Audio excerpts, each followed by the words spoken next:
Hello friends, स्वागत है आप सबका आपका अपने यूट्यूब चैनल अब पढ़ेगा इंडिया में। आज हम लेकर आए हैं आपके लिए मॉडल सेट नंबर 5 जो कि बिहार दरोगा मेंस के लिए चलाया जा रहा है। ये केबीसी नैनो पब्लिकेशन के बुक से ये जो प्रैक्टिस सेट है वो आप लोगों को अवेलेबल करवाया जा रहा है। 1 से 4 तक ऑलरेडी जो सेट्स है वो अवेलेबल करवा दिया गया है। अगर आप नहीं देखें तो वहाँ से जाके प्लेलिस्ट से जाके देख सकते हैं। चलिए अब बढ़ते हैं अपने क्वेश्चन की तरफ। आज का जो हमारा पहला क्वेश्चन है वो ये कह रहा है कि ब्रोमीन होती है, तो ये जो ब्रोमीन होता है वो एक लाल द्रव होता है। तो इस क्वेश्चन का जो सही आंसर होगा वो हो जाएगा ऑप्शन नंबर डी। ब्रोमीन की अगर बात करते हैं तो ये गहरे लाल रंग का होता है और ये तीक्ष्ण गंध का एक द्रव है। अगर हम बात ब्रोमीन की करते हैं तो ब्रोमीन से एक और चीज़ याद रखिएगा, ब्रोमीन एकमात्र धातु है जो द्रव अवस्था में रहता है। अगर हम बात ब्रोमीन की करते हैं तो ब्रोमीन का उपयोग जो है वो कीटनाशकों के रूप में और औषधि के रूप में, फोटोग्राफी क्रिया के रूप में भी किया जाता है। ब्रोमीन एक विषैला पदार्थ है और इसका वाष्प आँख, नाक तथा गले के लिए हानि पहुँचाता है। क्लियर है। चलिए अब नेक्स्ट क्वेश्चन है question number second. Question number second कह रहा है निम्नलिखित में से सबसे भारी धातु कौन है। देखिए ये ऑप्शंस के अकॉर्डिंग अगर आप देखिएगा तो ऑप्शंस के अकॉर्डिंग जो सबसे भारी धातु है वो है पारा। अगर हम बात करते हैं पारा के बाद, तो पारा के बाद हो जाएगा सोना, सोना के बाद हो जाएगा प्लैटिनम और प्लैटिनम के बाद हो जाएगा चांदी। लेकिन अगर हम पूरे आवर्त सारणी की बात करते हैं तो पूरे आवर्त सारणी में जो सबसे भारी धातु होता है वो ऑस्मियम होता है। अगर सबसे हल्की धातु की बात करते हैं तब लिथियम होता है। अगर हम वर्तमान में ज्ञात सभी तत्वों में से अगर सबसे हल्का की बात करेंगे तब हो जाएगा हाइड्रोजन। नेक्स्ट क्वेश्चन हमारा question number third. Question number third कह रहा है सोडा वाटर की बोतल खोलने पर निकलने वाली गैस कौन है। तो सोडा वाटर की अगर हम बोतल खोलते हैं तो कार्बन डाइऑक्साइड निकलता है। तो इस क्वेश्चन का जो सही आंसर होगा वो हो जाएगा option number A, carbon dioxide. Carbonated gutter को ही हम लोग सोडा वाटर कहते हैं। और सोडा वाटर के बाद जब हम लोग सोडा वाटर का बोतल खोलते हैं तो कार्बन डाइऑक्साइड जो होता है वो तेजी से निकलता है और जिसकी के कारण क्या होता है कि हमें तेज आवाज़ सुनाई देता है, क्योंकि इन जो सोडा वाटर की जो बोतलें होते हैं उनमें विशेष दाब की स्थितियों में कार्बन डाइऑक्साइड गैस इंजेक्ट कर भरा जाता है। इसका जो पीएच मान होता है वो लगभग 3 और 4 के बीच होता है। तो इससे क्लियर हो गया है कि जो सोडा वाटर होता है वो अम्लीय होता है। नेक्स्ट क्वेश्चन हमारा क्वेश्चन नंबर 4। क्वेश्चन नंबर 4 कह रहा है निम्नलिखित में से कौन सा विटामिन प्रतिस्कंदक विषों के प्रतिविष प्रतिकारक के रूप में प्रयोग किया जाता है। तो ये किया जाता है विटामिन के को यानी नैफ्थोक्विनोन को, और ये यकृत में प्रेथोबिन नामक पदार्थ के निर्माण में भाग लेता है और इसी के कारण चोट पर रक्त थक्का जमने के लिए यह आवश्यक होता है। साथ ही साथ ये विटामिन के जो होता है वो प्रतिस्कंदक विषों के प्रतिवर्ष प्रतिपादक के रूप में भी इसका प्रयोग किया जाता है। अगर हम बात करते हैं विटामिन ए की तो विटामिन ए का जो केमिकल नाम है वो है रेटिनॉल, विटामिन डी का जो केमिकल नाम है वो है कैल्सीफेरॉल, विटामिन ई का जो केमिकल नाम है वो टेकोफेरॉल और विटामिन के का जो केमिकल नाम है वो है फिलोक्विनोन। नेक्स्ट क्वेश्चन हमारा क्वेश्चन नंबर 5।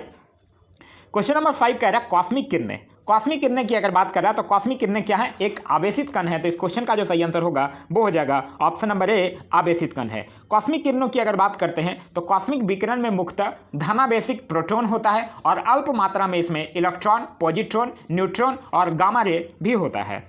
नेक्स्ट क्वेश्चन हमारा क्वेश्चन नंबर 6। क्वेश्चन नंबर 6 कह रहा है मनुष्य में अल्फा टॉक्सिन खाद्य विषाक्तन द्वारा समानता कौन सा अंग प्रभावित होता है। तो इस क्वेश्चन का जो सही आंसर होगा वो हो जाएगा ऑप्शन नंबर डी, यकृत जो होता है वो सबसे ज़्यादा प्रभावित होता है। अगर हम बात यकृत यानी लीवर की करते हैं तो याद रखिएगा यह मानव शरीर की सबसे बड़ी ग्रंथि है और इसका जो वजन है वो लगभग 1.5 से लेकर 2 kg तक होता है। इसमें एक फाइब्रोबिनोजेन नामक एक प्रोटीन का उत्पादन होता है जो रक्त के थक्का बनने में मदद करता है और एक हिपेरिन नामक प्रोटीन का उत्पादन होता है जो शरीर के अंदर रक्त को जमने से रोकता है।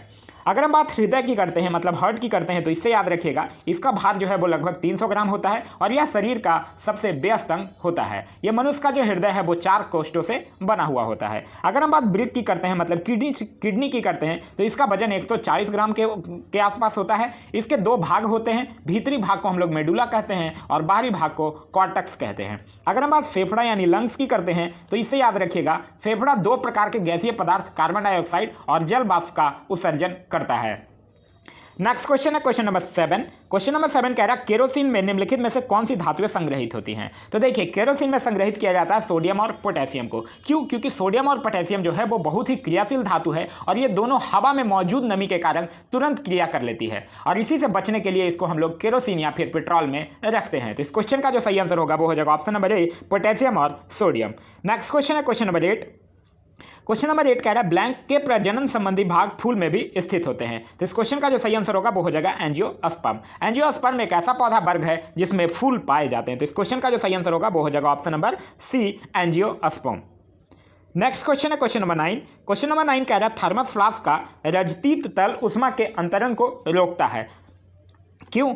विकिरण से भी रोकता है, चालन से भी रोकता है, चलन से भी और संवहन से भी रोकता है। अगर हम विकिरण, चालन और संवहन ये तीनों से रोकता है तो इस क्वेश्चन का जो सही आंसर होगा वो हो जाएगा ऑप्शन नंबर डी, इन सभी से। अगर हम बात थर्मस फ्लास्क की करते हैं तो थर्मस फ्लास्क जो होता है वो उसकी दीवारें जो होती हैं वो शीशे की 2 परतों से बना हुआ होता है और इन दोनों दीवारों के बीच हवा निकालकर निर्वात उत्पन्न कर दिया जाता है और इसी के कारण क्या होता है कि उस पर बाहरी किसी भी चीज का प्रभाव का कोई असर नहीं होता है।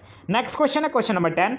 क्वेश्चन नंबर 10 कह रहा है साधारण नमक जो हम हर दिन खाते हैं उसमें होता है। तो साधारण नमक जो हम खाते हैं वो होता है NaCl, मतलब सोडियम और क्लोरीन।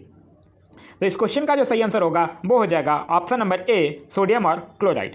नेक्स्ट क्वेश्चन है क्वेश्चन नंबर 11। क्वेश्चन नंबर 11 कह रहा है उपग्रह यानी सैटेलाइट का उपयोग किया जाता है। तो उपग्रह का उपयोग किया जाता है संचार के लिए, सूक्ष्म तरंग, विद्युत चुंबकीय विकिरण के रूप में प्रयुक्त किया जाता है। तो इस क्वेश्चन का जो सही आंसर होगा वो हो जाएगा ऑप्शन नंबर बी, टेलीविजन के लिए।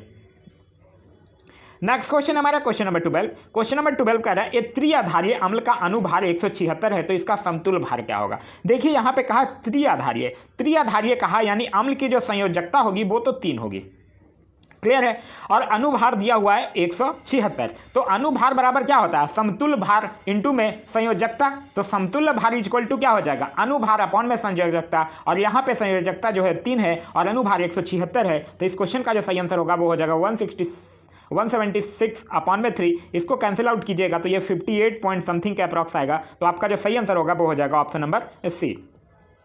नेक्स्ट क्वेश्चन है क्वेश्चन नंबर 13। क्वेश्चन नंबर 13 कह रहा है रासायनिक तत्वों को दूसरे तत्वों से रासायनिक तत्वों को दूसरे तत्वों से योग करने की क्षमता का पता लगाया जाता है। तो इस क्वेश्चन का जो सही आंसर होगा वो हो जाएगा ऑप्शन नंबर डी, संयोजकता से। संयोजकता जो है वो संयोजकता शब्द का जो उत्पत्ति हुई है वो लैटिन भाषा के एक शब्द बैलेंटीनिया से हुआ है जिसका अर्थ ही होता है क्षमता।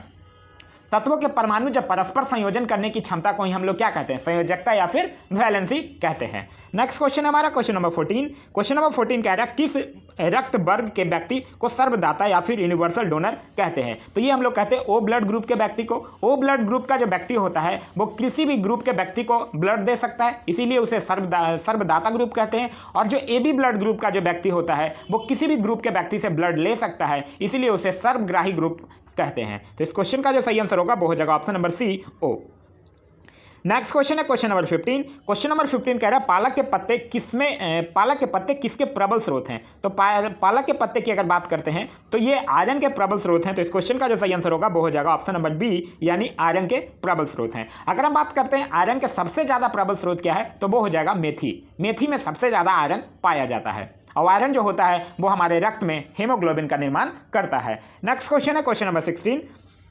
क्वेश्चन नंबर 16 कह रहा है निम्नलिखित नेताओं में से किसने क्रांतिकारी संगठन अभिनव भारत समाज की स्थापना की है। तो अभिनव भारत समाज की अगर बात करते हैं तो अभिनव भारत समाज की स्थापना जो किया गया था वो BD सावरकर यानी विनायक दामोदर सावरकर के द्वारा किया गया था। तो इस क्वेश्चन का जो सही आंसर होगा वो हो जाएगा option number B, Vinayak Damodar Savarkar. Vinayak Damodar Savarkar और उनके भाई गणेश दामोदर सावरकर ने 1899 में मित्र मेला नामक एक संगठन शुरू किया था और फिर 1904 में BD सावरकर ने इसका नाम परिवर्तित कर अभिनव भारत समाज नामक क्रांतिकारी संगठन के रूप में स्थापित कर दिया था। अगर हम बात यहाँ पे भगत सिंह की करते हैं तो भगत सिंह से याद रखिएगा इन्होंने 1928 में हिंदुस्तान सोशलिस्ट रिपब्लिकन एसोसिएशन की स्थापना किया था।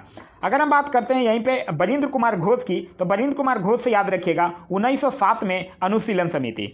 नेक्स्ट क्वेश्चन है हमारा क्वेश्चन नंबर 17। क्वेश्चन नंबर 17 कह रहा है सुरक्षा के लिए मराठों के राजस्व के दावों को किस नाम से जाना जाता था। तो ये जाना जाता था चौथ के नाम से। तो इस क्वेश्चन का जो सही आंसर होगा वो हो जाएगा ऑप्शन नंबर बी। चौथ जो था वो सुरक्षा के लिए मराठों के द्वारा वसूले जाने वाला एक कर था और जो शिवाजी थे, शिवाजी ने अपनी आय में वृद्धि करने के लिए चौथ और एक सरदेशमुखी, ये 2 नाम के जो टैक्स था वो लगाया गया था। मतलब शिवाजी जो थे वो अपनी आय में वृद्धि करने के लिए चौथ और सरदेशमुखी को एकत्रित करने के लिए प्रथा को आरंभ किया था। चौथ की अगर बात करते हैं तो चौथ जो था वो उस प्रदेश अथवा नगर की वार्षिक आय की 1/4 भाग को हम लोग कहते थे और सरदेशमुखी जो था वो नगर के आय का 10वां भाग होता था।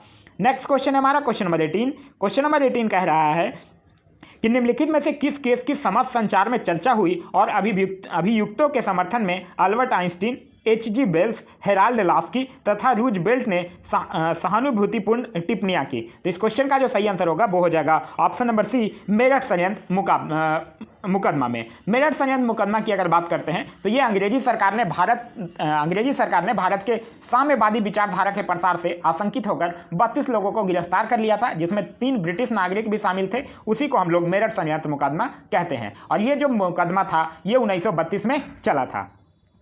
नेक्स्ट क्वेश्चन हमारा क्वेश्चन नंबर 19। क्वेश्चन नंबर 19 कह रहा है किस वर्ष बाबर ने सुल्तान इब्राहिम लोदी को पानीपत की लड़ाई में पराजित किया था। ये बात कर रहा है पानीपत की प्रथम लड़ाई की, जो कि 21 अप्रैल 1526 को हुआ था और इब्राहिम लोदी को पराजित किया गया था बाबर के द्वारा। तो इस क्वेश्चन का जो सही आंसर होगा वो हो जाएगा ऑप्शन नंबर बी, 1526। पानीपत की पहली लड़ाई से ही एक चीज़ याद रखिएगा कि बाबर ने इसी में पानीपत की पहली लड़ाई में तोप खाने का सफल प्रयोग भी किया था।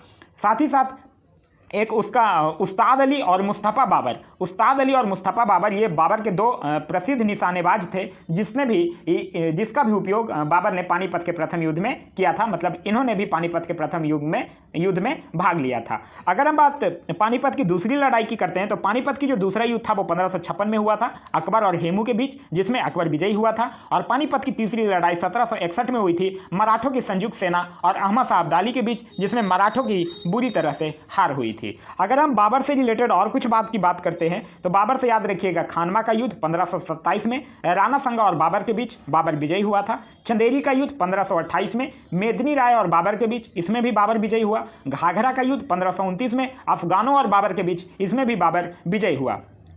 बाबर से एक और चीज याद रखिएगा, बाबर को अपनी उदारता के लिए कलंदर की उपाधि दी गई है। बाबर ने 1507 ईस्वी में बादशाह की भी उपाधि धारण किया था। नेक्स्ट क्वेश्चन हमारा क्वेश्चन नंबर 20।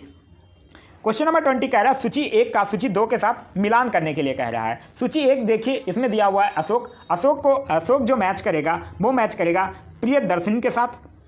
अशोक से और याद रखिएगा, अशोक को पुराणों में अशोक वर्धन कहा गया है। राजगद्दी पर बैठने के समय अशोक जो था वो अवंती का राज्यपाल था और उपगुप्त नामक बौद्ध भिक्षु से अशोक ने बौद्ध धर्म की दीक्षा ली थी। अगर हम बात करते हैं समुद्रगुप्त की तो समुद्रगुप्त मैच करेगा प्रकारमंक के साथ। और समुद्रगुप्त से याद रखिएगा इसे भारत का नेपोलियन भी कहा जाता है, इसे कविराज भी कहा जाता है और यह विष्णु का उपासक था। चंद्रगुप्त द्वितीय की अगर बात करते हैं तो चंद्रगुप्त द्वितीय मैच करेगा विक्रमादित्य के साथ और चंद्रगुप्त द्वितीय से याद रखिएगा इसी के शासनकाल में जो चीनी बौद्ध यात्री फाहियान था वो भारत आया था। स्कंदगुप्त की अगर बात करते हैं तो स्कंदगुप्त मैच करेगा कर्मादित्य के साथ और स्कंदगुप्त से याद रखिएगा इसने गिरनार पर्वत पर स्थित सुदर्शन झील का जीर्णोद्धार करवाया था और इसी के शासनकाल में ही हुनों का आक्रमण शुरू हुआ था। नेक्स्ट क्वेश्चन है हमारा क्वेश्चन नंबर 21। क्वेश्चन नंबर 21 कह रहा है निम्नलिखित में से कौन the problems of the forest नामक पुस्तक के लेखक हैं। तो ये पुस्तक लिखा गया है लॉर्ड कर्जन के द्वारा। तो इस क्वेश्चन का जो सही आंसर होगा वो हो जाएगा option number B. Lord Curzon की अगर बात करते हैं तो इसका शासनकाल जो था वो भारत में 1899 से लेकर 1905 तक था। इससे जो कुछ इंपॉर्टेंट याद रखने वाली जो बात है वो ये है कि इसने 1899 में भारतीय टंकन और पत्र मुद्रा अधिनियम पारित कराकर अंग्रेजी स्वर्ण मुद्रा को भारत की कानूनी मुद्रा घोषित कर दिया था। इसने टॉमस रॉबर्टसन की अध्यक्षता में एक रेलवे आयोग की गठन किया था। सर एंड्रू फ्रेजर की अध्यक्षता में एक पुलिस आयोग की स्थापना किया था। सर टॉमस रेले की अध्यक्षता में एक विश्वविद्यालय आयोग की भी स्थापना किया था। इसने साथ ही साथ भारतीय पुरातत्व विभाग की भी स्थापना लॉर्ड कर्जन के द्वारा ही किया गया है। नेक्स्ट क्वेश्चन है हमारा क्वेश्चन नंबर 22। क्वेश्चन नंबर 22 कह रहा है कि शेख बहाउद्दीन जाकारिया किस संप्रदाय के थे। तो ये जो थे वो सुहारवर्दी संप्रदाय के थे। तो इस क्वेश्चन का जो सही आंसर होगा वो हो जाएगा ऑप्शन नंबर ए। देखिए अगर हम बात सुहारवर्दी संप्रदाय की करते हैं तो इस सिलसिला की जो स्थापना है वो किया गया था शिहाबुद्दीन अमर के द्वारा। शिहाबुद्दीन उमर सुहारवर्दी के द्वारा इसका स्थापना किया गया था और फिर 1262 ईस्वी में शेख बहाउद्दीन जाकिरिया ने इस संप्रदाय का संचालन अपने हाथों में ले लिया था।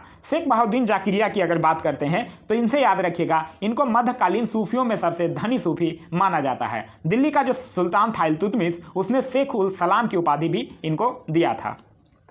नेक्स्ट क्वेश्चन हमारा क्वेश्चन नंबर 23। क्वेश्चन नंबर 23 कह रहा है प्रसिद्ध चीनी यात्री फाहियान ने किसके शासनकाल में भारत की यात्रा की थी। यह भी हम लोगों ने देखा है कि प्रसिद्ध जो चीनी यात्री फाहियान था वो चंद्रगुप्त द्वितीय के शासनकाल में भारत आया था। तो इस क्वेश्चन का जो सही आंसर होगा वो हो जाएगा ऑप्शन नंबर बी, चंद्रगुप्त द्वितीय। नेक्स्ट क्वेश्चन है क्वेश्चन नंबर 24।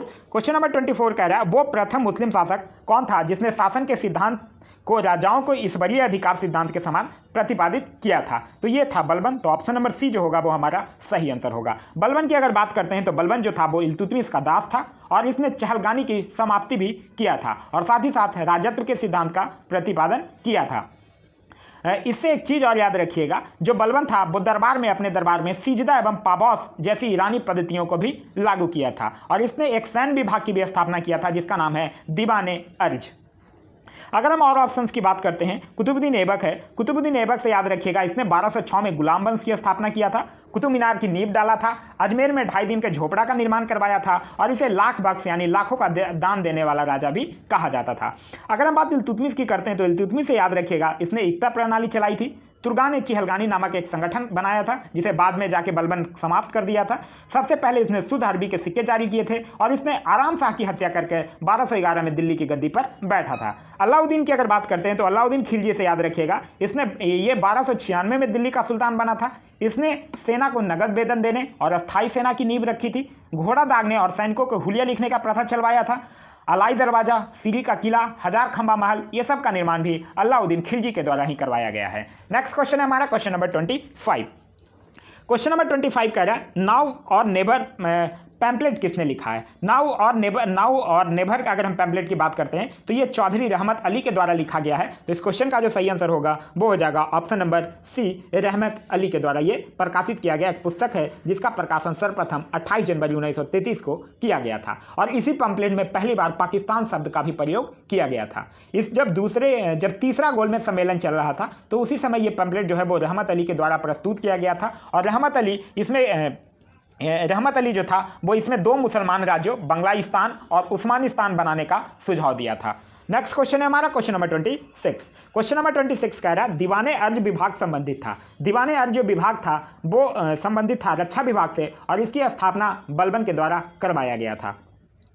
नेक्स्ट क्वेश्चन है हमारा क्वेश्चन नंबर 27। क्वेश्चन नंबर 27 कह रहा है कर्नाट वंश का संस्थापक कौन था। तो अगर हम बात कर्नाट वंश की करते हैं तो इसका जो संस्थापक था वो था नान्यदेव। तो इस क्वेश्चन का जो सही आंसर होगा वो हो जाएगा ऑप्शन नंबर ए, नान्यदेव। और इसकी जो राजधानी थी वो थी सिमरावगढ़।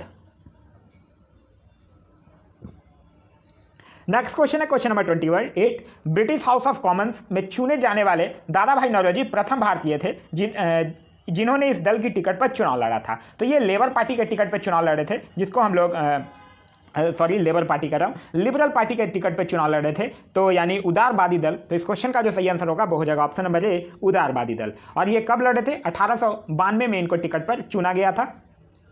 दादा भाई नौरोजी से कुछ और चीज़ें भी याद रखिएगा। दादा भाई नौरोजी 1843 में ब्रिटिश सार्वजनिक सभा की स्थापना किए थे, 1866 में ईस्ट इंडिया एसोसिएशन की स्थापना किए थे और 1866 में ही भारतीय राष्ट्रीय कांग्रेस के कलकत्ता अधिवेशन की अध्यक्षता किए थे जो कि प्रथम पारसी अध्यक्ष थे। नेक्स्ट क्वेश्चन है हमारा क्वेश्चन नंबर 29। क्वेश्चन नंबर 29 कह रहा है प्राचीन भारत का नेपोलियन किसे कहा जाता है। तो अगर हम बात करते हैं प्राचीन भारत की नेपोलियन की, तो प्राचीन भारत का नेपोलियन जो है वो समुद्रगुप्त को कहा जाता है। तो इस क्वेश्चन का जो सही आंसर होगा वो हो जाएगा ऑप्शन नंबर डी, समुद्रगुप्त। और ये किसने कहा था, B.A. स्मिथ जो था वो कहा था, इसको नेपोलियन की संज्ञा दिया था। और क्यों दिया था अगर हम बोलते हैं तो ये जो आर्यावर्त के 9 शासकों और दक्षिणावर्त के 12 शासकों को पराजित कर दिया था और इन्हीं विजयों के कारण इसको भारत का नेपोलियन कहा जाता है। अगर हम समुद्रगुप्त से रिलेटेड कुछ और बात की बात करते हैं तो इसने अश्वमेधकर्ता की भी उपाधि धारण की है, इसने विक्रमंक की भी उपाधि धारण किया था और इसे कविराज भी कहा जाता है। नेक्स्ट क्वेश्चन है हमारा क्वेश्चन नंबर 30। क्वेश्चन नंबर 30 कह रहा है नालंदा विश्वविद्यालय के संस्थापक कौन थे। अगर हम बात नालंदा विश्वविद्यालय की करते हैं तो नालंदा विश्वविद्यालय के संस्थापक जो था वो था कुमारगुप्त प्रथम।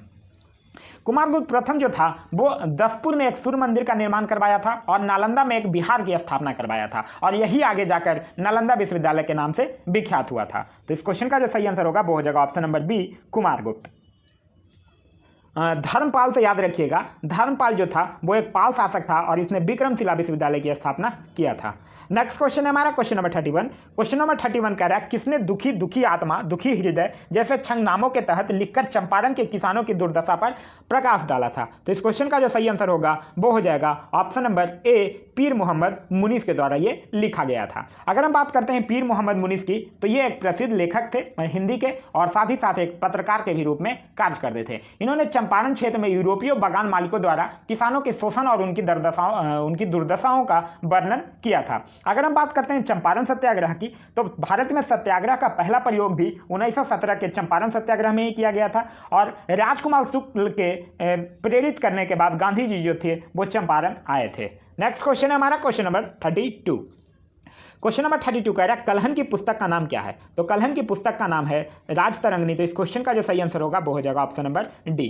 कलहन जो था, अगर हम कलहन की बात करते हैं तो कश्मीर के प्रसिद्ध संस्कृत कवि और इतिहासकार था ये कलहन, और इसी ने अपनी पुस्तक राजतरंगिणी में कश्मीर के इतिहास का उल्लेख किया है। राजतरंगिणी की अगर बात करते हैं तो राजतरंगिणी में कुल 8 तरंग और 8000 श्लोक का वर्णन है। अगर हम बात अर्थशास्त्र की करते हैं तो अर्थशास्त्र चाणक्य के द्वारा, इंडिका की बात करते हैं तो मेगास्थनीज के द्वारा, और पुराण वेद व्यास के द्वारा। नेक्स्ट क्वेश्चन है क्वेश्चन नंबर 33। क्वेश्चन नंबर 33 कह रहा है अस्थायी बंदोबस्त किसके साथ किया गया था? तो अस्थायी बंदोबस्त जो था वो जमींदारों के साथ किया गया था। तो इस क्वेश्चन का जो सही आंसर होगा वो हो जाएगा ऑप्शन नंबर ए, जमींदारों के साथ। अस्थायी योजना की बंदोबस्त की अगर बात करते हैं तो अस्थायी बंदोबस्त की जो योजना थी वो जॉन सोर ने बनाई थी, और इसके तहत बंगाल, बिहार, उड़ीसा, बनारस और मद्रास के उत्तरी जिलों में लागू किया गया था। इसमें जमींदार जो था वो भू राजस्व की दर तय करने के लिए स्वतंत्र था। नेक्स्ट क्वेश्चन है हमारा क्वेश्चन नंबर 34। क्वेश्चन नंबर 34 कह रहा है महारानी विक्टोरिया ने भारतीय प्रशासन को ब्रिटिश ताज के नियंत्रण में लेने की घोषणा कब की थी? तो इस क्वेश्चन का जो सही आंसर होगा वो हो जाएगा ऑप्शन नंबर ए, 1 नवंबर 1858 को। 1 नवंबर 1858 को ही महारानी विक्टोरिया ने भारतीय प्रशासन को ब्रिटिश ताज के नियंत्रण में लेने की घोषणा कर दी थी, और इसी घोषणा के बाद भारत में जो कंपनी का शासन था वो समाप्त करके सीधे क्राउन के अधीन कर दिया गया था, और एक भारत मंत्री तथा 15 सदस्यों वाली इंडियन काउंसिल की स्थापना की गई थी। नेक्स्ट क्वेश्चन हमारा क्वेश्चन नंबर 35।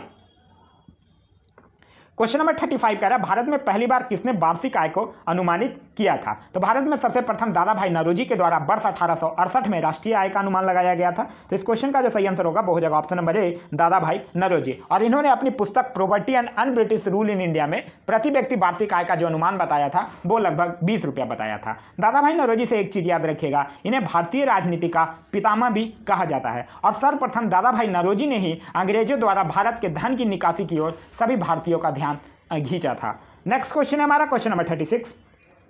क्वेश्चन नंबर 36 कह रहा है निम्नलिखित भारतीय मौसम मुख्यालयों को उनकी स्थापना के कालानुक्रम में व्यवस्थित कीजिए और नीचे दिए गए कूट से सही उत्तर का चयन कीजिए। तो देखिए, भारतीय मौसम विभाग की अगर बात करते हैं तो भारतीय मौसम विज्ञान विभाग की स्थापना सर्वप्रथम 1875 में कलकत्ता में किया गया था। फिर इसका जो मुख्यालय था 1905 में शिमला स्थानांतरित कर दिया गया, फिर 1928 में पुणे, और फिर 1944 में दिल्ली स्थानांतरित किया गया। तो इस क्वेश्चन को अगर आप अरेंज कीजिएगा तो आपका जो सही आंसर होगा वो हो जाएगा option number D. Next question है क्वेश्चन नंबर 37। क्वेश्चन नंबर 37 कह रहा है सबसे अधिक स्थिर पारिस्थितिकी तंत्र कौन सा है? तो सबसे अधिक जो स्थिर पारिस्थितिकी तंत्र है वो है सागरीय या महासागर। तो इस क्वेश्चन का जो सही आंसर होगा वो हो जाएगा ऑप्शन नंबर ए। अगर हम बात पारिस्थितिकी तंत्र की करते हैं तो पारिस्थितिकी तंत्र की संकल्पना को सर्वप्रथम 1935 में एजी टॉन्सले के द्वारा प्रस्तावित किया गया था, और इसके अनुसार प्रस्तावित जो किया गया एजी टॉन्सले के द्वारा, इनके अनुसार पारिस्थितिकी तंत्र भौतिक तंत्रों का एक विशेष प्रकार होता है जिसकी रचना जैविक और अजैविक घटकों से होती है। नेक्स्ट क्वेश्चन है क्वेश्चन नंबर 38। क्वेश्चन नंबर 38 कह रहा है धुआं में आंखों को प्रभावित करने वाला कौन सा शक्तिशाली उत्तेज्य होता है? तो इस क्वेश्चन का जो सही आंसर होगा वो हो जाएगा option number D, peroxy acetyl nitrate जो होता है वो होता है। साथ ही साथ जो सल्फर डाइऑक्साइड होता है, सल्फेट डाइऑक्साइड भी आंखों में जलन का एक कारक होता है। नेक्स्ट क्वेश्चन है क्वेश्चन नंबर 39। क्वेश्चन नंबर 39 कह रहा है कि निम्नलिखित विद्युत चुंबकीय विकिरणों में से किसकी ऊर्जा अधिकतम होती है? अगर हम विद्युत ऊर्जा के संबंध में विद्युत चुंबकीय विकिरणों का क्रम देखते हैं तो सबसे मिनिमम से अगर बढ़ते हैं तो सबसे पहले होगा रेडियो तरंग, फिर माइक्रोवेव, फिर अवरक्त विकिरण, फिर दृश्य प्रकाश, पराबैंगनी विकिरण, एक्स किरणें और गामा किरणें। तो मैक्सिमम होगा गामा किरणें का। तो इस क्वेश्चन में गामा किरणें है नहीं, तो अधिकतम फिर गामा किरणें के बाद हो जाएगा एक्स किरणें। तो इस क्वेश्चन का जो सही आंसर होगा वो हो जाएगा option number D. Next question है क्वेश्चन नंबर 40। क्वेश्चन नंबर 40 कह रहा है निम्नलिखित शैल क्रमों में से कौन भारत का 90% से अधिक कोयला प्रदान करता है? तो ये करता है गोंडमाना क्रम। तो इस क्वेश्चन का जो सही आंसर होगा वो हो जाएगा ऑप्शन नंबर डी। गोंडमाना तंत्र की अगर बात करते हैं तो इसके अंतर्गत जो प्रमुख कुछ कोयला क्षेत्र आते हैं जो है दामोदर घाटी कोयला क्षेत्र, सोन घाटी कोयला क्षेत्र, महानदी घाटी कोयला क्षेत्र, गोदावरी घाटी कोयला क्षेत्र, ये सब गोंडमाना क्रम के अंतर्गत कुछ प्रमुख कोयला क्षेत्र हैं। अगर हम बात करते हैं पश्चिमी बंगाल की तो पश्चिमी बंगाल का जो रानीगंज कोयला क्षेत्र है वो ऊपरी दामोदर घाटी में है, और ये देश का सबसे महत्वपूर्ण एवं बड़ा कोयला क्षेत्र है। कोयला की अगर बात करते हैं तो कोयला उत्पादन में पूरे विश्व में चाइना जो है वो नंबर 1 पे है, और भारत में अगर बात करते हैं तो उड़ीसा जो है वो सबसे अग्रणी राज्य है। नेक्स्ट क्वेश्चन है क्वेश्चन नंबर 41। क्वेश्चन नंबर 41 कह रहा है कि विंध्य क्षेत्र में विंध्य क्षेत्र के किस शिलाश्रय से सर्वाधिक मानव कंकाल मिले हैं? तो ये मिला है लेखिया से, और ये कितने मिले हैं? 17 मानव कंकाल प्राप्त हुए हैं, जिसमें से अधिकांश के जो सिर थे वो पश्चिमी दिशा में थे। तो इस क्वेश्चन का जो सही आंसर होगा वो हो जाएगा लेखिया। नेक्स्ट क्वेश्चन है क्वेश्चन नंबर 42। क्वेश्चन नंबर 42 कह रहा है निम्नलिखित युग्मों में से कौन सा सही सुमेलित है? अगर हम बात कागज की करते हैं तो कागज ओंटारियो सुमेलित है। सूती वस्त्र की अगर बात करते हैं तो ये डेट्रॉयट के साथ सुमेलित नहीं है। डेट्रॉयट क्या है? एक अमेरिकी स्थित, अमेरिका में एक जगह है जो कि कार उद्योग का प्रमुख केंद्र है। अगर हम बात रासायनिक करते हैं तो ये टेक्सास सही है, और मोटर कार नगोया जापान ये भी सही है। नेक्स्ट क्वेश्चन हमारा क्वेश्चन नंबर 43। क्वेश्चन नंबर 43 कह रहा है कि निम्नलिखित बांधों में से कौन बेतवा नदी पर बनाया गया है? तो अगर हम बात बेतवा नदी पर करते हैं तो ये बनाया गया है राजघाट बांध, जो कि राजघाट परियोजना के तहत ललितपुर जिला में बनाया गया है। ये 10.79 किलोमीटर लंबा है और 43.8 मीटर ऊंचा है। नेक्स्ट क्वेश्चन है क्वेश्चन नंबर 44। क्वेश्चन नंबर 44 कह रहा है निम्नलिखित देशों में से कौन सा बॉक्साइट का सर्वाधिक उत्पादक है? अगर हम बॉक्साइट की बात करते हैं तो भारत में तो है उड़ीसा, सबसे ज़्यादा बॉक्साइट का उत्पादक भारत में होगा उड़ीसा। लेकिन यहाँ पूछ रहा है देश में, तो देश में सबसे ज़्यादा हो जाएगा ऑस्ट्रेलिया, और ऑस्ट्रेलिया के बाद अगर पूछे तो ऊपर से अगर क्रम देखा जाए तो सबसे ऊपर है ऑस्ट्रेलिया, फिर है गुआना और तीसरे नंबर पे है ब्राज़ील। बॉक्साइट में अगर देखा जाए तो बॉक्साइट में एल्यूमिनियम की जो मात्रा होती है वो 55 से 65% तक पाई जाती है। नेक्स्ट क्वेश्चन है हमारा क्वेश्चन नंबर 45। क्वेश्चन नंबर 45 कह रहा है कि सूची 1 को सूची 2 के साथ सुमेलित करने के लिए कह रहा है। तो देखिए अगर हम कागज़ की बात करते हैं तो कागज़ किसके साथ मिलेगा? टीटागढ़ के साथ मिलेगा। सीमेंट की अगर बात करते हैं तो सीमेंट किसके साथ मिलेगा? लखेरी के साथ मैच करेगा। लोहा और इस्पात भिलाई के साथ मैच करेगा, और खनिज तेल शोधनशाला है जो अंबाला मुकुल के साथ मैच करेगा। नेक्स्ट क्वेश्चन है हमारा क्वेश्चन नंबर 46। क्वेश्चन नंबर 46 कह रहा है निम्नलिखित में से कौन सी खरीफ फसल नहीं है? पहले तो बात कर लेते हैं कि खरीफ फसल होती क्या है। जो फसल जून जुलाई में बोई जाती है और नवंबर दिसंबर में काट ली जाती है उसको खरीफ फसल कहते हैं, और जो अक्टूबर नवंबर में बोई जाती है और मार्च अप्रैल में काट ली जाती है उसको रबी फसल कहा जाता है। तो यहाँ बात कर रहा है खरीफ फसल की, तो खरीफ फसल नहीं है। तो यहाँ पे जो सरसों है वो क्या है? सरसों रबी फसल है। तो इस क्वेश्चन का जो सही आंसर होगा वो हो जाएगा ऑप्शन नंबर डी, सरसों। नेक्स्ट क्वेश्चन है क्वेश्चन नंबर 47। क्वेश्चन नंबर 47 कह रहा है भारत की सर्वाधिक बड़ी जनजाति क्या है? तो भारत की जो सर्वाधिक जनजातियों में जो सबसे बड़ी जनजाति है वो है गोंड जनजाति, और ये पाया जाता है मुख्यतः छत्तीसगढ़, आंध्र प्रदेश और उड़ीसा में। नेक्स्ट क्वेश्चन है हमारा क्वेश्चन नंबर 48। क्वेश्चन नंबर 48 कह रहा है निम्नलिखित में से कौन सा देश भौगोलिक क्षेत्र की दृष्टि से सीमा रहित सबसे बड़ा देश है? तो भौगोलिक क्षेत्र की दृष्टि से सीमा रहित जो सबसे बड़ा देश है वो हो जाएगा जापान। तो इस क्वेश्चन का जो सही आंसर होगा वो हो जाएगा option number C. Next question है क्वेश्चन नंबर 49। क्वेश्चन नंबर 49 कह रहा है राजस्थान राज्यों का खेतरी बेल्ट किसके लिए प्रसिद्ध है? तो खेतरी बेल्ट जो है वो तांबा उत्खनन का प्रमुख क्षेत्र है। तो इस क्वेश्चन का जो सही आंसर होगा वो हो जाएगा ऑप्शन नंबर ए। और भारत में जो सर्वाधिक तांबे का उत्पादन होता है वो हिंदुस्तान कॉपर लिमिटेड के द्वारा किया जाता है। नेक्स्ट क्वेश्चन है क्वेश्चन नंबर 50। क्वेश्चन नंबर 50 कह रहा है भारत में यरलुंग जम्बाजो नदी को किस नाम से जाना जाता है? तो ये जनरली ब्रह्मपुत्र का नाम है, इसको ब्रह्मपुत्र में तिब्बत में ये चीज़ कहा जाता है। तो इस क्वेश्चन का जो सही आंसर होगा वो हो जाएगा ऑप्शन नंबर सी। अगर ब्रह्मपुत्र की बात करते हैं तो इसको तिब्बत में सांगपो नदी के नाम से भी जाना जाता है। बांग्लादेश में ब्रह्मपुत्र को जमुना नदी के नाम से जाना जाता है। अगर हम ब्रह्मपुत्र नदी की बात करते हैं तो इसका जो उद्गम स्थान है वो है तिब्बत में मानसरोवर झील पर स्थित चेमयूंग डुंग हिमानी से। नेक्स्ट क्वेश्चन है क्वेश्चन नंबर 51। अरब सागर के पानी का औसत खरापन क्या है? तो अरब सागर के पानी का औसत खरापन है जो है वो है 25 ppt। तो इस क्वेश्चन का जो सही आंसर होगा वो हो जाएगा ऑप्शन नंबर ए। लेकिन महासागरों की अगर औसत लवण आपसे कोई पूछ दे तब होता है 35%। नेक्स्ट क्वेश्चन है question number 52। Question number 52 match करने के लिए कह रहा है देखिए अगर हम कहते हैं बात करते हैं बाढ़ की, तो बाढ़ जो है वो नदियों में जलस्तर में वृद्धि का कारण है, और ये बिहार और उत्तर प्रदेश के मैदानी क्षेत्रों में आता है। तो इस क्वेश्चन का जो मैच करेगा ये मैच करेगा उत्तर प्रदेश तथा बिहार के मैदान में।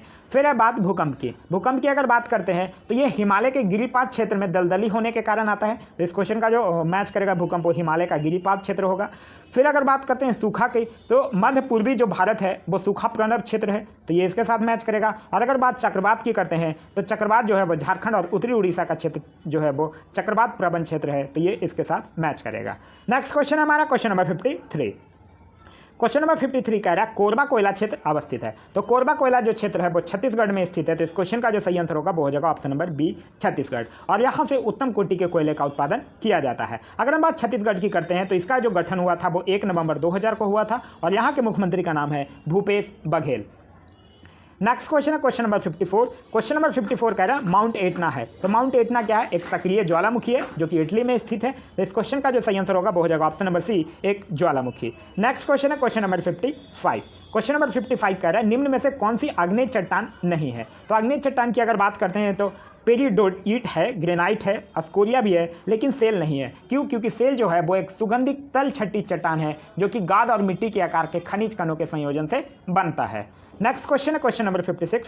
क्वेश्चन नंबर 56 कह रहा है भारत की संविधान सभा की अंतिम बैठक की सही तिथि बताइए। तो भारत की जो संविधान सभा थी उसकी जो अंतिम बैठक हुआ था वो हुआ था 24 जनवरी 1950 को। तो इस क्वेश्चन का जो सही आंसर होगा वो हो जाएगा ऑप्शन नंबर सी, 24 जनवरी 1950। और इसी अंतिम बैठक में डॉक्टर राजेंद्र प्रसाद को भारत का प्रथम राष्ट्रपति नियुक्त किया गया था।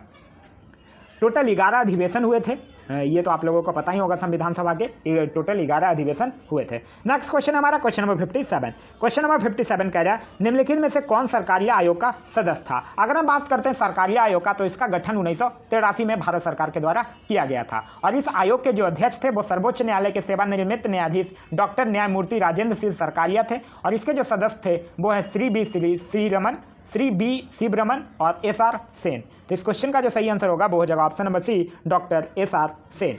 और इस आयोग का जो कार्य था वो ये था कि भारत में केंद्र राज्य संबंधों से संबंधित शक्ति संतुलन पर अपनी संतुति देना था। नेक्स्ट क्वेश्चन है क्वेश्चन नंबर 58। क्वेश्चन नंबर 58 कह रहा है राज्य वित्त आयोग है। राज्य वित्त आयोग क्या है? एक संवैधानिक संस्था है जो कि राज्य तथा स्थानीय निकायों के बीच संपत्ति बंटवारों के संबंध में सुझाव प्रेषित करता है। तो इस क्वेश्चन का जो सही आंसर होगा वो हो जाएगा ऑप्शन नंबर सी, संवैधानिक संस्था है।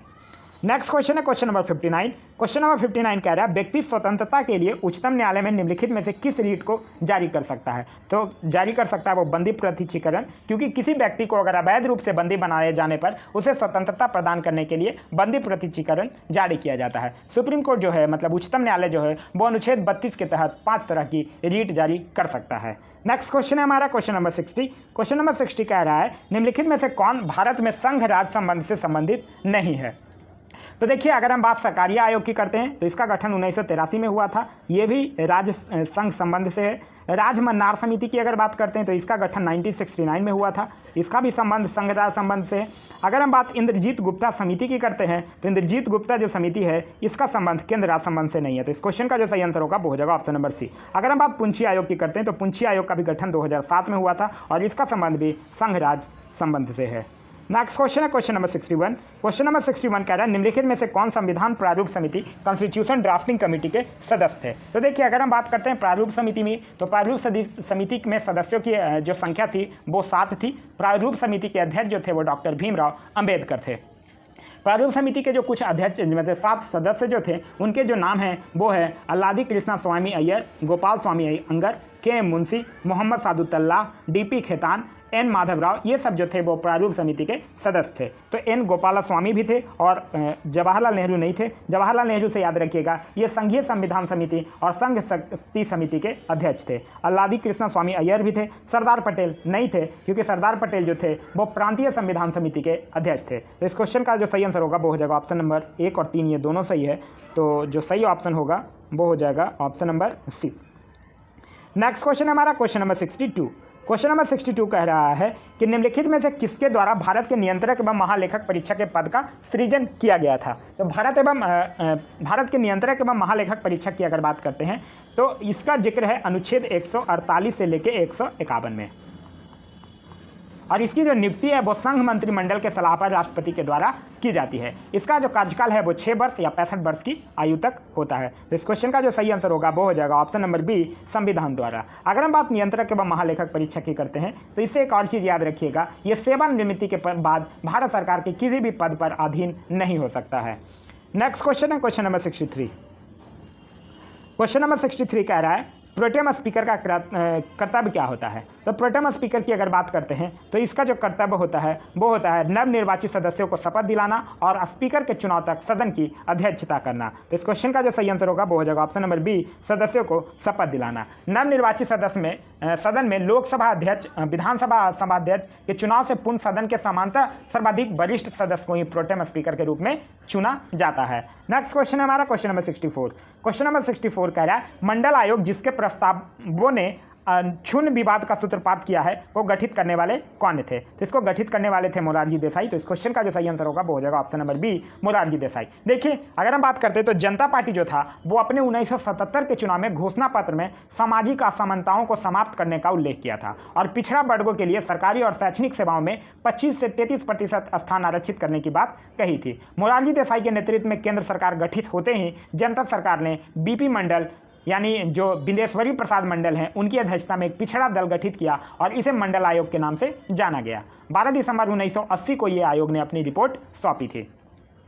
नेक्स्ट क्वेश्चन हमारा क्वेश्चन नंबर 65। क्वेश्चन नंबर 65 कह रहा है भारत में राष्ट्रीय आय का प्रकलन किया जाता है। तो भारत में जो राष्ट्रीय आय का प्रकलन है वो किया जाता है सेंट्रल स्टैटिस्टिक्स ऑफिस यानी केंद्रीय सांख्यिकी संगठन के द्वारा। तो इस क्वेश्चन का जो सही आंसर होगा वो हो जाएगा ऑप्शन नंबर बी और केंद्रीय सांख्यिकी संगठन का जो स्थापना हुआ था वो हुआ था 1951 में। नेक्स्ट क्वेश्चन है क्वेश्चन नंबर 66। क्वेश्चन नंबर 66 कह रहा है हठ आयोग के संदर्भ में निम्नलिखित में से कौन सा कथन सही है? तो हठ आयोग नाथ पंथियों द्वारा अपनाया जाता था, बिल्कुल सही है। हठ योग जो है वो क्रिया को सूफी संतों ने भी अपनाया था, ये भी बिल्कुल सही है। तो इस क्वेश्चन का जो सही आंसर होगा वो हो जाएगा 1 और 2 दोनों सही है। नेक्स्ट क्वेश्चन है हमारा क्वेश्चन नंबर 67। क्वेश्चन नंबर 67 कह रहा है निम्न में से किस वर्ष सरकारी आयोग जिसे केंद्र राष्ट्र संबंधों में परिवर्तन की संस्तुति का आधार दिया गया था ने अपना प्रतिवेदन जमा किया था? तो इस क्वेश्चन का जो सही आंसर होगा वो हो जाएगा ऑप्शन नंबर डी 1987। ये 27 अक्टूबर 1987 को अपना रिपोर्ट जो था वो 1600 पृष्ठ के एक विस्तृत रिपोर्ट जो था वो ये सौंपा था। सरकारी आयोग की अगर बात करते हैं तो जून 1983 में रंजीत सिंह सरकारिया के नेतृत्व में भारत सरकार के द्वारा ये गठन किया गया था और इस आयोग के जो कुछ और सदस्य थे वो थे श्री बी सी ब्रह्मन और श्री एस आर सेन और श्री राभा सुब्रमण्यम शामिल थे। नेक्स्ट क्वेश्चन है क्वेश्चन नंबर 68। क्वेश्चन नंबर 68 कह रहा है केंद्र सरकार में उच्चतम नागरिक सेवा अधिकारी कौन है? तो केंद्र सरकार में उच्चतम नागरिक सेवा अधिकारी पूछ रहा है। तो इस क्वेश्चन का जो सही आंसर होगा वो हो जाएगा ऑप्शन नंबर बी मंत्रिमंडल सचिव होगा और यह मंत्रियों की परिषद को प्रशासनिक सहायता प्रदान करता है। भारत में अगर वरीयता क्रम में देखा जाए तो वरीयता क्रम में ये 11वें क्रमांक पर आता है। नेक्स्ट क्वेश्चन हमारा क्वेश्चन नंबर 69। क्वेश्चन नंबर 69 कह रहा है उच्चतम न्यायालय की व्यवस्था अनुसार निजी भवनों के ऊपर राष्ट्रीय झंडे को फहराना ब्लैंक के तहत पर हर नागरिक का मौलिक अधिकार है। तो ये संविधान के अनुच्छेद 19(1) का ए है। तो इस क्वेश्चन का जो सही आंसर होगा वो हो जाएगा ऑप्शन नंबर बी और यह है किसे भारतीय झंडा संहिता 2002 के तहत। अगर हम बात संविधान के अनुच्छेद 14 की करते हैं तो अनुच्छेद 14 में है विधि के समक्ष समता, अनुच्छेद 21 में है प्राण एवं दैहिक स्वतंत्रता का संरक्षण और अनुच्छेद 25 में है कि कोई भी व्यक्ति किसी भी धर्म को मान सकता है और उसका प्रचार प्रसार कर सकता है। नेक्स्ट क्वेश्चन है क्वेश्चन नंबर 70। क्वेश्चन नंबर 70 कह रहा है राज्यसभा में होते हैं। तो इस क्वेश्चन का जो सही आंसर होगा वो हो जाएगा, देखिए राज्यसभा में अगर बात करते हैं तो राज्यसभा में 250 सदस्य मैक्सिमम और जिनमें से 12 सदस्य जो हैं वो भारत के राष्ट्रपति द्वारा मनोनीत होते हैं। तो इस क्वेश्चन का जो सही आंसर होगा वो हो जाएगा ऑप्शन नंबर सी और राष्ट्रपति के द्वारा जो मनोनीत होते हैं 12 सदस्य जो साहित्य, विज्ञान, कला और समाज सेवा और अब तो खेल को भी इंक्लूड कर दिया गया, सचिन तेंदुलकर को रिसेंटली चुना गया था। तो ये सब में विशेष ज्ञान वाले व्यक्ति होते हैं। नेक्स्ट क्वेश्चन है हमारा क्वेश्चन नंबर 71। क्वेश्चन नंबर 71 की अगर बात करते हैं तो कह रहे हैं निम्न शब्दों पर विचार करें। तो इसका जो सही आंसर होगा वो हो जाएगा ऑप्शन नंबर ए CADB। क्यों? जो देखिए भारतीय संविधान की प्रस्तावना में भारत को एक सार्वभौम समाजवादी धर्मनिरपेक्ष प्रजातांत्रिक गणतंत्र के रूप में घोषित किया गया है। भारत के मूल संविधान में समाजवादी धर्मनिरपेक्ष और अखंडता शब्द नहीं था और इसको 42वें संविधान संशोधन 1976 के द्वारा उद्देशिका में जोड़ा गया है। नेक्स्ट क्वेश्चन हमारा क्वेश्चन नंबर 72। क्वेश्चन नंबर 72 कह रहा है कि राज्यसभा में राष्ट्रपति द्वारा कितने सदस्य मनोनीत किए जाते हैं? तो ये हम लोग देखें कि 12 सदस्य मनोनीत किए जाते हैं और कौन से अनुच्छेद के तहत? अनुच्छेद 80 के तहत। और किस फील्ड में? कला, साहित्य, विज्ञान और समाज सेवा में विशेष ज्ञान वाले जिसको अनुभव प्राप्त हो उसे ही राष्ट्रपति के द्वारा 12 व्यक्तियों को नॉमिनेट किया जाता है। तो इस क्वेश्चन का जो सही आंसर होगा वो हो जाएगा option number C. Next question है क्वेश्चन नंबर 73। क्वेश्चन नंबर 73 कह रहा है भारत में इनमें से कौन सा विषय पंचायती राज संस्थाओं की शक्तियों के अंतर्गत नहीं आता है? तो इस क्वेश्चन का देखिए अगर हम बात करते हैं तो भूमि सुधारों का क्रियान्वयन आता है, न्यायिक पुनर्वीक्षण नहीं आता है। क्यों? न्यायिक पुनर्वीक्षण जो है वो एक सर्वोच्च न्यायालय का कार्य है। तो इस क्वेश्चन का जो सही आंसर होगा वो हो जाएगा option number D. Next question है क्वेश्चन नंबर 74। क्वेश्चन नंबर 74 कह रहा है लोकसभा का कार्यकाल पूरा होने से पहले भंग किया जा सकता है। तो लोकसभा का जो कार्यकाल है वो पूरा होने से भंग किया जा सकता है प्रधानमंत्री की सिफारिश पर राष्ट्रपति के द्वारा। तो ऑप्शन नंबर डी जो है वो हमारा सही आंसर है। और ये किस अनुच्छेद 85 के 2 ख के तहत ये ऐसा किया जा सकता है। नेक्स्ट क्वेश्चन हमारा क्वेश्चन नंबर 75। क्वेश्चन नंबर 75 कह रहा है सर्वोच्च न्यायालय ने निजता के अधिकार को संविधान के किस मूलभूत अधिकार के अधीन रखा है? तो ये रखा है अनुच्छेद 21 के अंतर्गत। तो ऑप्शन नंबर डी जो होगा वो हमारा सही आंसर होगा। अगर हम बात अनुच्छेद 19 की करते हैं तो 19 में 6 तरह की स्वतंत्रता का अधिकार है। अनुच्छेद 14 है विधि के समक्ष क्षमता और अनुच्छेद 20 है अपराधों के लिए दोष सिद्धि के संबंध में संरक्षण। अगर हम बात निजता की करते हैं तो निजता से याद रखिएगा, निजता एक वह अधिकार है जो किसी व्यक्ति की स्वतंत्रता और गरिमा की रक्षा के लिए जरूरी है। नेक्स्ट क्वेश्चन है क्वेश्चन नंबर 76। क्वेश्चन नंबर 76 कह रहा है नालंदा परियोजना किस मंत्रालय की परियोजना है? अगर हम बात नालंदा परियोजना की करते हैं तो ये जो है वो अल्पसंख्यक मामलों का परियोजना है। अल्पसंख्यक मामलों के मंत्रालय ने अल्पसंख्यकों के उच्च शिक्षा संस्थानों के लिए 2014 में नालंदा परियोजना का शुभारंभ किया था। नेक्स्ट क्वेश्चन है क्वेश्चन नंबर 77। असंगठित श्रमिक सामाजिक सुरक्षा अधिनियम पारित हुआ था। तो असंगठित सामाजिक सुरक्षा अधिनियम जो है वो 2008 में पारित हुआ था। तो इस क्वेश्चन का जो सही आंसर होगा वो हो जाएगा ऑप्शन नंबर सी। असंगठित क्षेत्र के कामगारों को सामाजिक सुरक्षा उपलब्ध कराने के उद्देश्य से इसे पारित किया गया था। नेक्स्ट क्वेश्चन है क्वेश्चन नंबर 78। क्वेश्चन नंबर 78 कह रहा है निम्नलिखित में से कौन सा भारत में भूमि सुधार का हिस्सा नहीं है? तो बहुफसलीय योजना जो है वो भारत में भूमि सुधार योजना का हिस्सा नहीं है। नेक्स्ट क्वेश्चन है क्वेश्चन नंबर 79। क्वेश्चन नंबर 79 कह रहा है किसी देश की आर्थिक वृद्धि की सर्वाधिक उपयुक्त माप क्या है? तो किसी देश की आर्थिक वृद्धि की सर्वाधिक उपयुक्त माप जो है वो है प्रति व्यक्ति उत्पाद। तो ऑप्शन नंबर डी जो है वो हमारा सही आंसर होगा। नेक्स्ट क्वेश्चन है क्वेश्चन नंबर 80। क्वेश्चन नंबर 80 कह रहा है निम्नलिखित में से कौन माल के आयात हेतु विदेशी विनिमय की स्वीकृति देता है? तो देखिए इस क्वेश्चन का जो ऑप्शन है वो है कोई भी राष्ट्रीयकृत बैंक नहीं, विनिमय बैंक नहीं, भारतीय रिजर्व बैंक। इस क्वेश्चन का जो सही आंसर होगा वो हो जाएगा ऑप्शन नंबर सी भारतीय रिजर्व बैंक यानी आरबीआई। आरबीआई की स्थापना 1935 में, हेडक्वार्टर मुंबई में और अभी इसके गवर्नर का नाम है शक्तिकांत दास। नेक्स्ट क्वेश्चन है क्वेश्चन नंबर 81। क्वेश्चन नंबर 81 कह रहा है कि निम्नलिखित में से कौन सी एक लघु उद्योग की समस्या नहीं है? तो देखिए लघु उद्योग की वित्त तो समस्या है, विपणन भी है, कच्चा माल भी है, लेकिन हड़ताल एवं तालाबंदी जो है वो लघु उद्योग की समस्या नहीं है। तो इस क्वेश्चन का जो सही आंसर होगा वो हो जाएगा ऑप्शन नंबर डी।